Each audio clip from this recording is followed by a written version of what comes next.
Before we get started with Chapter 5, I want to make a comment about some feedback I got on Chapter 4. It's really interesting for me to hear different perspectives on things that I say. In that chapter, I quote a song, and the line is, "I come home from a hard day's work, and you're waiting there, not a care in the world." And to me, if you don't have a care in the world, it's when you're the master of your own challenges. Kind of a euphemistic way of saying, you got everything taken care of. But to others, apparently, you don't have a care in the world when somebody else is responsible for you. I find that to be tragic, but apparently there are such sad, irresponsible people. Character. Both kinds of people get to vote. Does following the weak seem like a good idea to you?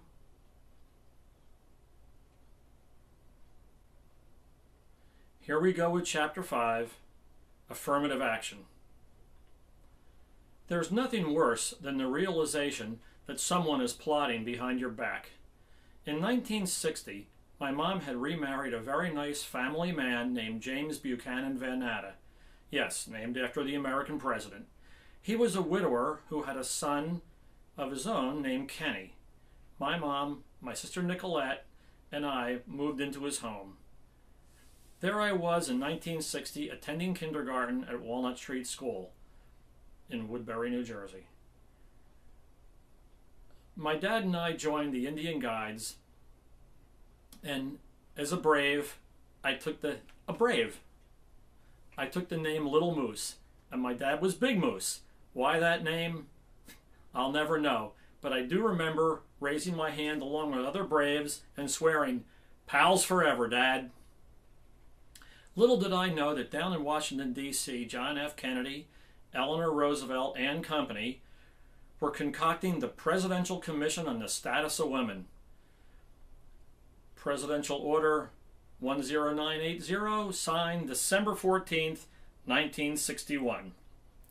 The commission had a report ready by 1963 that detailed discrimination against women in job hiring and other areas. Very well-intentioned laws were proposed, including a constitutional amendment. By 1966, it was clear that women needed an organized lobby effort. The National Organization of Women, NOW, a sort of NAACP for women, if you will, was formed, and second-wave feminism was born. One of the issues at that time was wage disparity. Those supposedly protected by the Equal Opportunity Commissions, the EEOC, that was responsible for enforcing discrimination complaints in the workplace, women were not paid equally for equal work done by men. Though a serious problem at the time, the problem has been remedied. And today, God help any employer who practices this kind of discrimination. The reason you know that this practice has been completely eliminated is because it is a slam dunk case for a lawsuit. The years have gone by and virtually no lawsuits have been forthcoming because no one can find a situation where this wage disparity actually exists. Incredibly, radical feminists of today still rant and rail over this shameful inequity as if it is still commonly prevalent. As recently as last year, 2014, I received a mailer from the American Association of University Women, the AAUW, stating that for equal work, women are paid 77% of what men are paid. I'm sure there are some men, but ladies, if this were true, it would be front page news, and you would win your lawsuit for wage discrimination in a one-day trial. Stop your lies. But radical feminist lies do perpetually roll forward and do shape government policy, motivated by a promise of votes from ignorant, tribalistic women. I was married in 1976 and always felt that my civil contract of marriage was contingent on the laws of that time. I felt and still feel that if you're going to change a law that has an effect on a legal agreement, The agreement must be renegotiated or nullified. In other words, I didn't agree to any law that was enacted after the moment of my marriage agreement. It's not fair to change the rules and hold people to those changes. In 1976, when I was married, child support was an issue under state jurisdiction. It was common for marital partners to avoid alimony by simply moving to another state. That was the law when I married. So that was the law my marriage was contingent upon. Or so I thought. What no one told me that was in 1975, his Great Society War on Poverty became a war on men. Title 4D authorizes every state to enforce the child support rulings of every other state with what is known as full faith and credit. The interesting irony is that the enforcing state has no authority to investigate the order that it's enforcing. They can hurt you, but they can't help you. If a fraud has been committed upon you by a corrupted judge, every other judge becomes a conspirator in that corruption. Understand the irrational nature of this system. You marry in a county. The county is the jurisdiction of your marriage. You don't marry in a country. Your license is not granted by the United States. It's granted by a county in a state. Yet enforcement of your local contract is conducted by a jurisdiction that has no jurisdiction. The out-of-jurisdiction court is quick to tell you this. We don't have jurisdiction to help you, they tell you. Yet we can, however, with no investigation, vigorously pursue your prosecution. Why would another state pay the cost of this enforcement? Simple. There are huge federal financial incentives to do so. Multiple funding programs create a bonanza of money to state and county jurisdictions. In fact, the incentives are greater than the amounts collected. In 2012, the federal government provided to Los Angeles County alone more than $165 million to collect over $118 million. If the federal government simply paid the $18 million, it could have saved over $47 million bucks, and all support would be paid in full. Of the $118 million bucks, Los Angeles actually collected $68 million. So in effect, the federal government paid $165 million to collect $69 million. It can be clearly stated that conservatively, the Fed pays $2.39 for every dollar collected.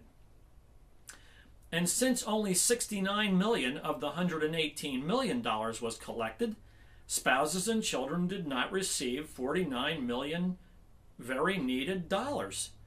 This government practice is not effective for providing for the very dependents it's touted to serve. These figures are just for Los Angeles County 2012. The absurdity of Title 4D is glaring. Why does the federal government engage in such action? Can you imagine what the figures must be nationwide?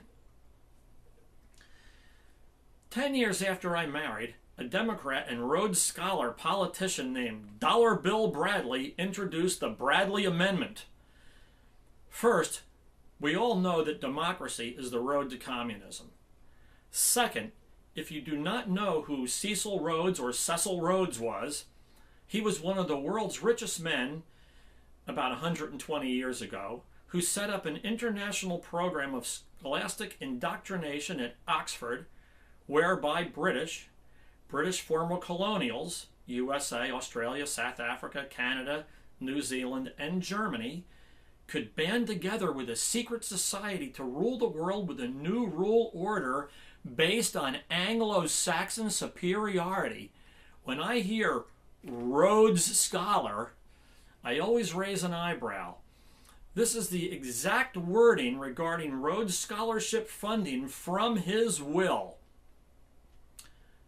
To and for the establishment, promotion, and development of a secret society, the true aim and objective whereof shall be for the extension of British rule throughout the world, the perfecting of a system of emigration from the United Kingdom and of colonization by British subjects of all lands where the means of livelihood are attainable by energy, labor, and enterprise, and especially the occupation by British settlers of the entire continent of Africa, the Holy Land, the valley of the Euphrates, the islands of Cyprus and Candia, the whole of South Africa, the islands of the Pacific not heretofore possessed by Great Britain, the whole of the Malay archipelago, the seaboard of China and Japan, the ultimate recovery of the United States of America as an integral part of the British Empire,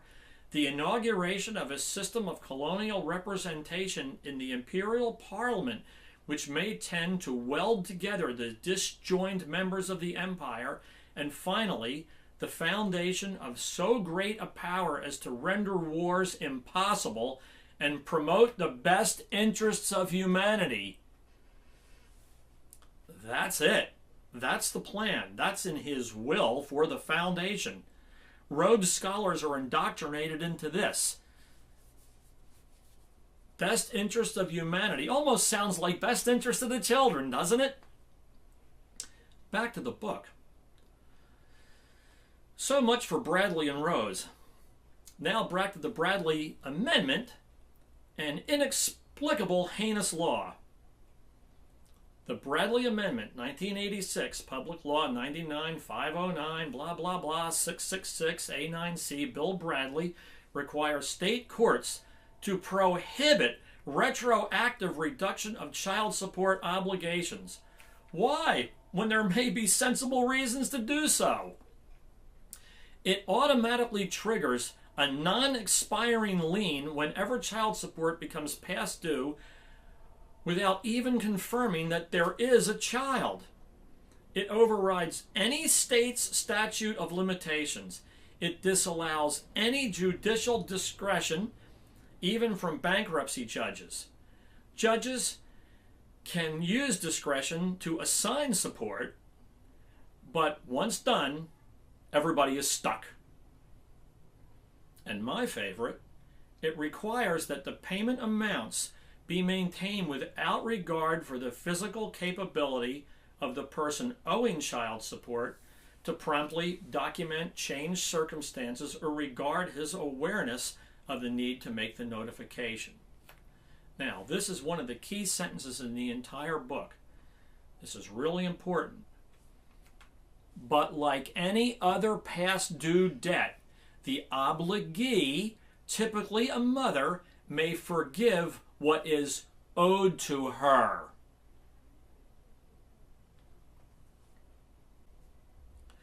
I will tell you how unfair and poorly thought out the Bradley Amendment is. This list is taken from a Wikipedia article from November 2013. Bob Sherrill, a Lockheed employee in Kuwait from North Carolina, was captured by Iraqis and spent nearly 5 months as an Iraqi hostage. Sherrill was arrested the night after his release for not paying $1,425 in child support while he was a hostage. No kidding. The day after he was released from captivity, arrested. Clarence Brandley, a Texas high school janitor, was wrongly convicted in 1980 of murder. After spending many years in prison and on death row, he was released in 1990, and he then sued the state of Texas for wrongful imprisonment in 1993. The state then responded with a bill for nearly $50,000 in child support that it had not been paid while he was in prison.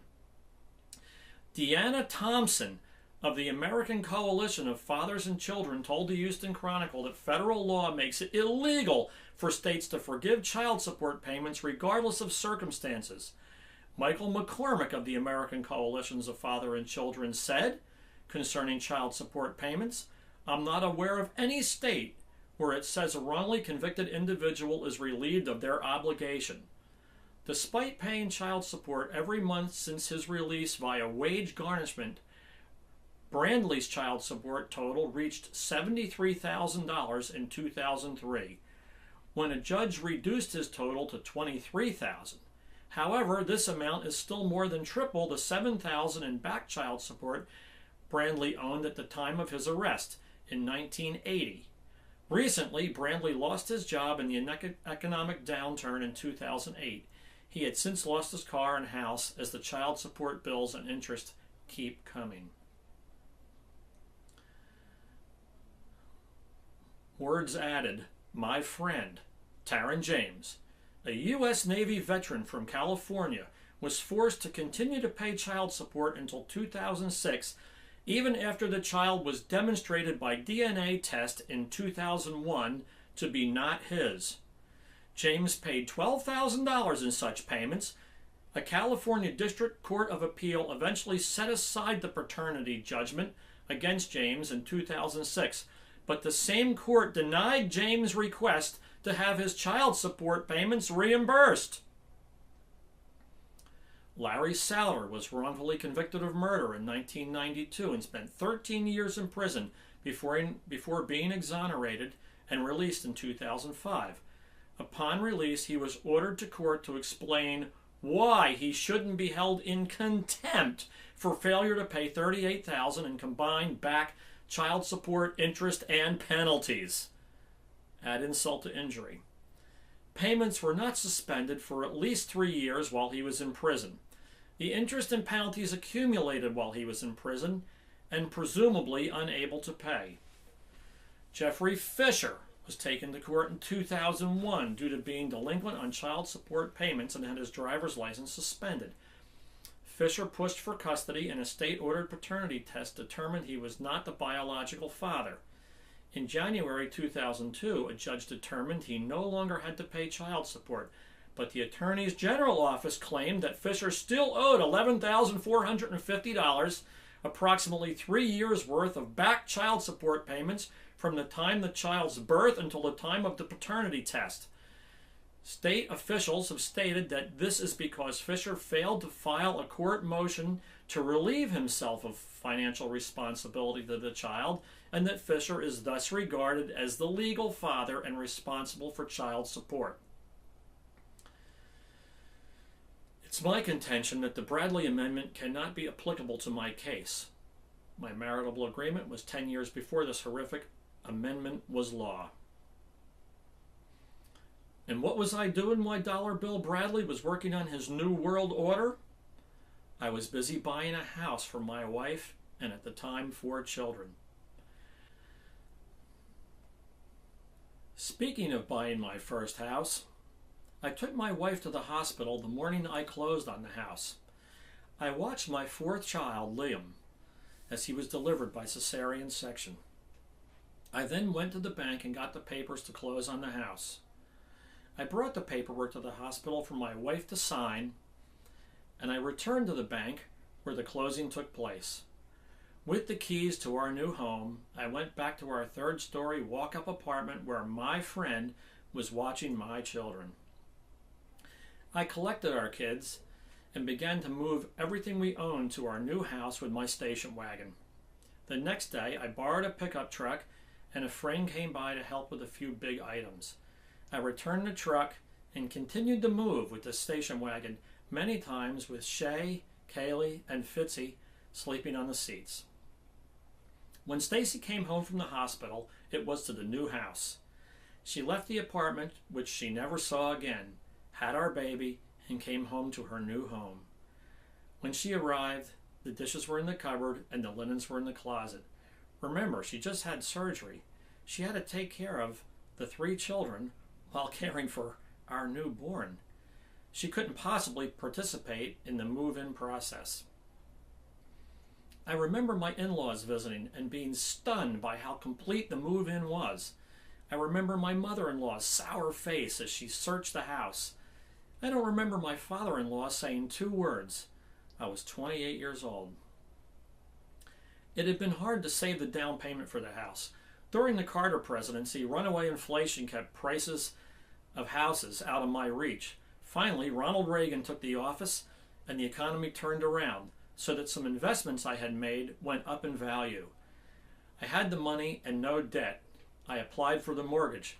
But what I didn't know was there was going to be a shakedown called closing costs. I didn't have the money for that.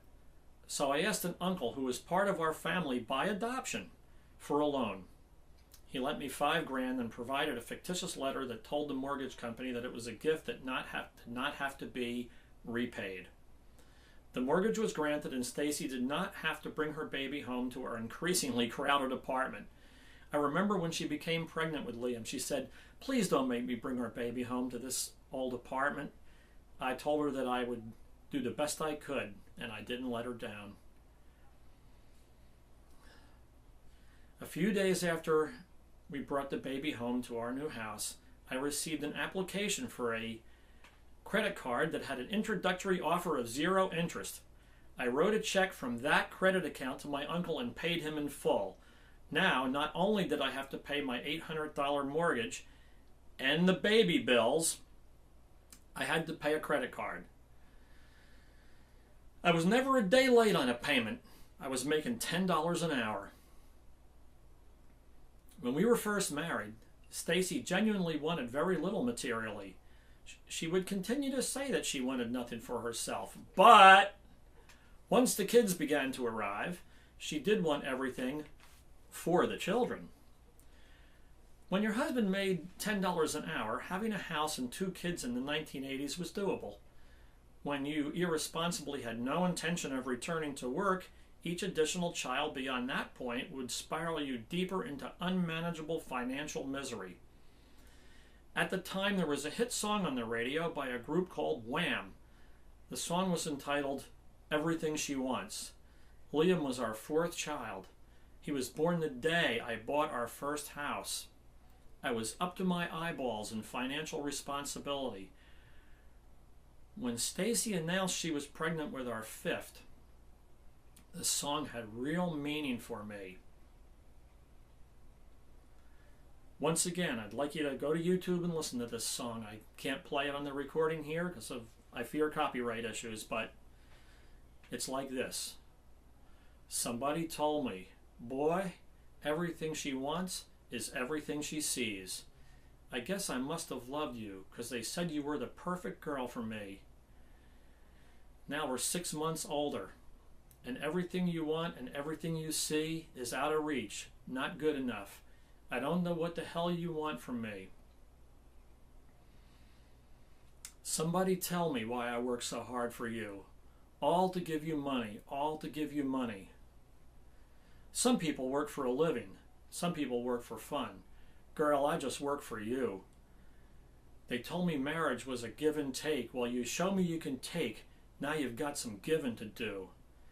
And now you tell me that you're having my baby. I'll tell you that I'm happy if you want me to. But one step further and my back will break. If my best isn't good enough, then how can it be good enough for 2? I can't work any harder than I do. Somebody tell me, won't you tell me why I work so hard for you? All to give you money? All to give you money? Why do I do the things you do? I'd tell you if I knew. My God, I don't even think that I love you. How could you settle for a boy like me when all I could see was the end of the week? All the things we sign and all the things we buy ain't going to keep us together. It's just a matter of time. My situation never changes. Walking in that manner through that door like a stranger. But the wages, I give you all and you say you want more. All I can see is the end of the week and all the things we sign and all the things we buy ain't going to keep us together. It's just a matter of time. And it turned out it was a matter of time. And when he said, if my best isn't good enough for you, then how can it be good enough for two? Bear in mind that as a car repairman, my wife wanted an 8th child. That would have been, my best would have had been good enough for 10. Do you know an automobile mechanic that supports 10 people?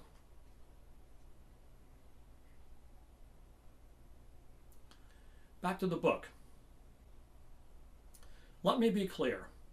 My wife says that her concerns regarding the divorce were about providing for the children. But that is her lie. That is her crutch. That is her denial. I was always there for them 100%. I love them with all my heart. They are as much mine as my own heart is mine. The divorce was not about them, not one little bit. The divorce was about Stacy's disrespect of me. Had she not used FemiNazi tactics to exile me, I would still be there for them all, including her. She was an abusive wife. I finally admitted that fact. The divorce, that was about us.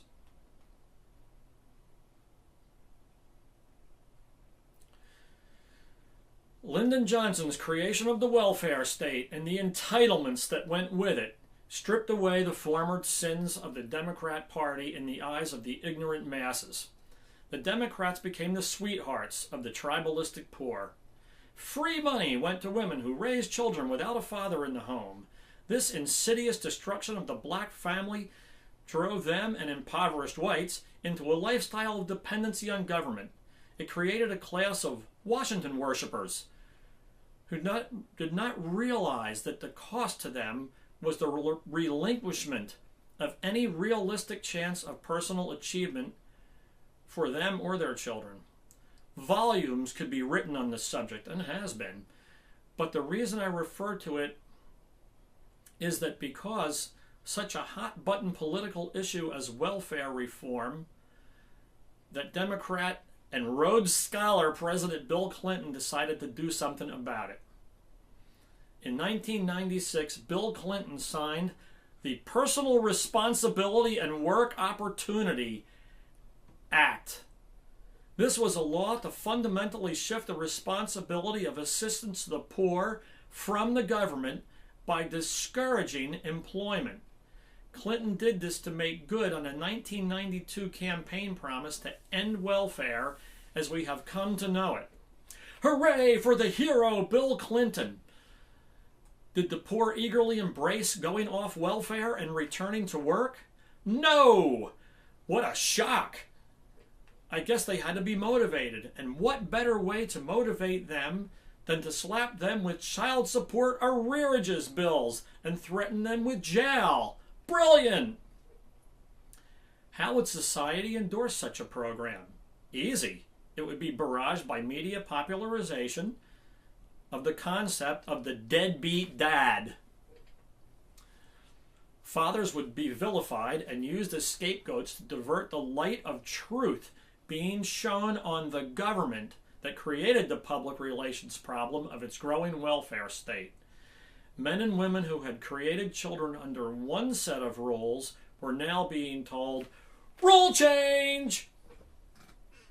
The government that had incentivized women to have fatherless babies was now trying to go back on its agreement. It seemed to me that the Democrat government had lied to its bitches. It seems to me that the Great Society government has victimized the men who the carefree welfare queens had picked for sperm donors. It seems to me that none among the government, the mothers or the men, had any regard for the upbringing of the children they were creating. Let me editorialize here on my position regarding each of the three careless parents. I give a pass to the ignorant poor men and women. They are, after all, ignorant. The government, on the other hand, is supposed to be composed of highly educated people with unlimited resources, to solve problems. I will give the men and women of the government of that time full credit for these problems. They were not stupid. To put it perhaps too crudely, they did this shit on purpose.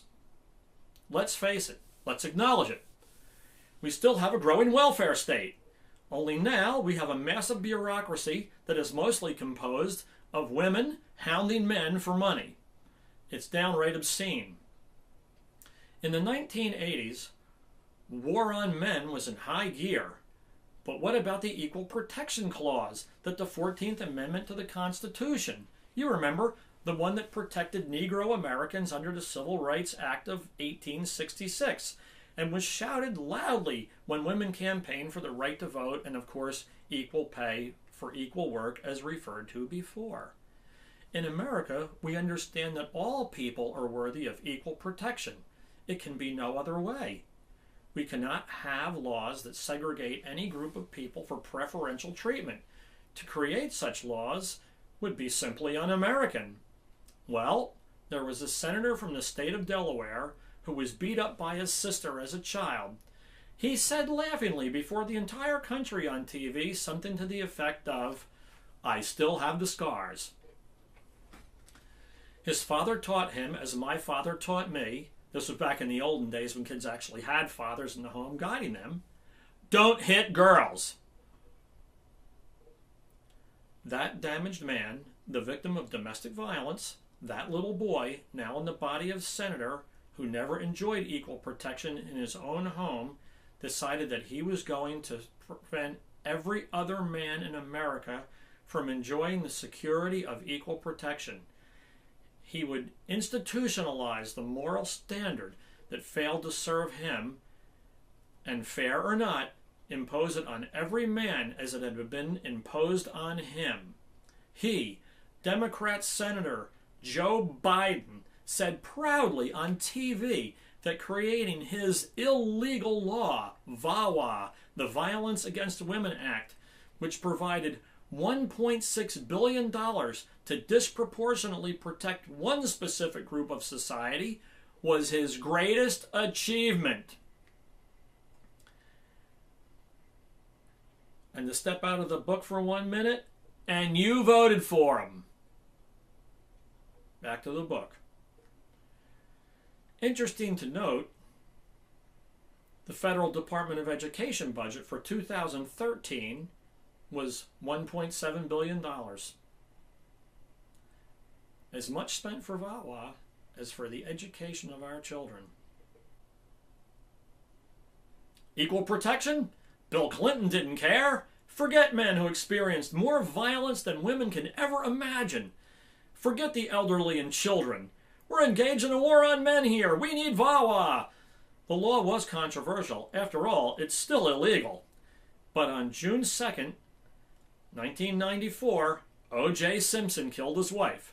So on September 13th, 1994, 3 months later, Bill Clinton was able to sign it into law with opposition being taboo.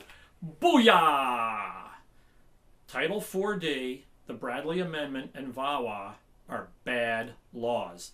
These three laws have created more bureaucratic corruption than can be accurately measured, and it is safe to say that conservatively, the cost in money is hundreds of billions of dollars per year. The cost in destroyed children and the damage done by them as a result in adulthood is, well, frankly, we may lose our freedom as citizens and be forced into a communistic society of feudal-style slavery. The projection of this outcome may seem unrealistically extreme to some, but those people, have not encountered the human degradation that these laws impose. Thank you for listening to Chapter 5. I'm Fred Satilli. I'll be back soon with Chapter 6.